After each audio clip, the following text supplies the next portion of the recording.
Ka-cha!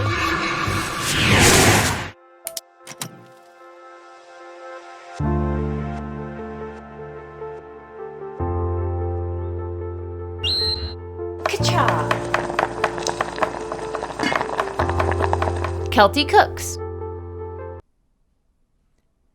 Welcome back to a holiday edition of your favorite cooking show, CeltyCooks. I hope you've all been good anons this year or you won't get any extra special presents I'm preparing for you today.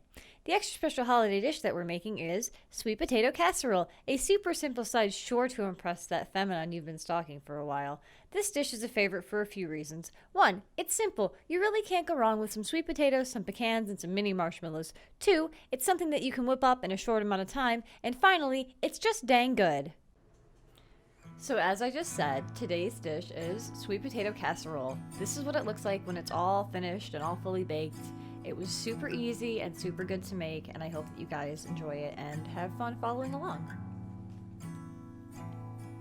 Okay, so for the ingredients that we're going to need, they consist of 2 large sweet potatoes peeled and cubed, 2 tablespoons of unsalted butter, 2 tablespoons of brown sugar, a 1/4 cup of whole milk, room temperature, 1/2 teaspoon of salt, a 1/4 teaspoon of ground cinnamon, a 1/4 teaspoon of vanilla, 1 1/2 cups of mini marshmallows, and 1 1/2 cup of chopped pecans. Pretty simple, right? So in this step, we're going to peel the potatoes and then cube them. You want the chunks to be about 2 fingers wide. Anything bigger than that and you'll have a few problems when we boil these babies. Pay no attention to what my hands are doing, and pay more attention to what your hands are doing.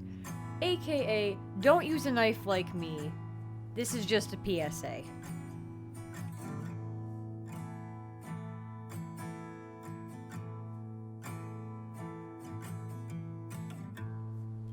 Next, we're going to cover the potatoes in water and sprinkle some salt in that water, a generous pinch, so that they're seasoned properly. Then, you're going to boil them for 10 minutes, or until they are fork tender. You'll know when they're ready because you can easily push said fork into the chunks. Now you'll notice I'm using table salt here, but I would highly recommend using kosher salt because it gives you a better pinch feel when you sprinkle it into the water.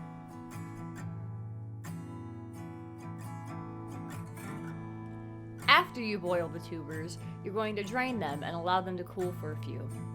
After the potatoes have cooled, it's time to mash. Think like a creamy custard. No lumps, but also not a liquid. That's the consistency you want.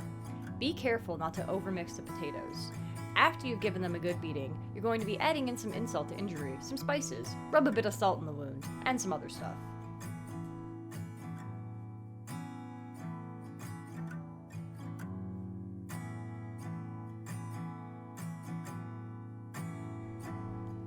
We're going to be adding in some butter, 2 tablespoons, brown sugar, 2 tablespoons, a 1/4 cup of room temperature whole milk, 1/2 teaspoon of salt, a 1/4 teaspoon of cinnamon, and finally a 1/4 teaspoon of vanilla extract. Blend these together until fully combined. Make sure when you're mixing to not forget the milk like I almost did. But don't worry, I definitely put it in after this scene. I totally promise you.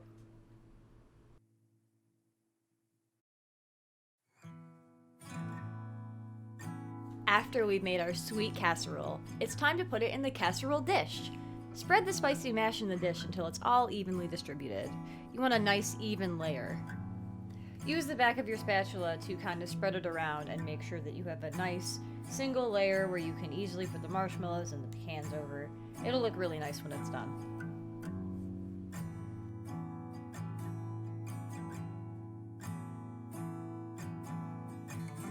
Now it's time for my favorite part, the marshmallows. You're gonna sprinkle the marshmallows all over the top of the sweet potato mix until they cover it completely.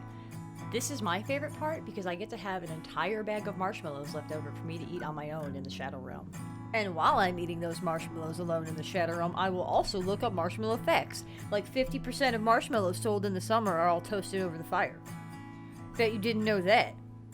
Today I learned marshmallows toasted over fire, 50%.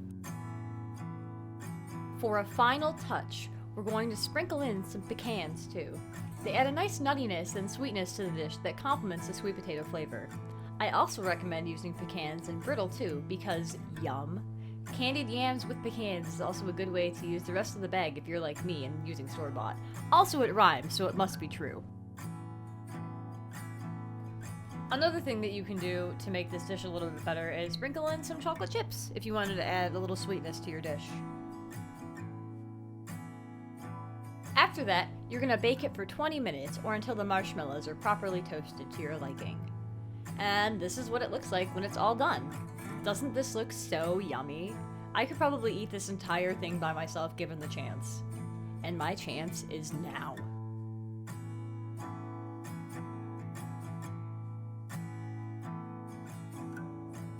Oh, if only you were here. The smell is incredible. Definitely gonna have to take a bite. Oh, it's so good. It's sweet and salty and perfect for the holiday. You can really taste the cinnamon and the molasses from the brown sugar. Sugoi!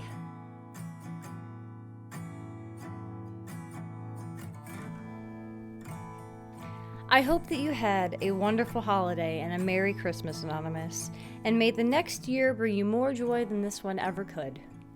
And it'd be really hard not to after this year. Anyway, with that being said, this is Alice 3D, Kelty Plays, signing off for another year. Good night, Anonymous. Have a good one.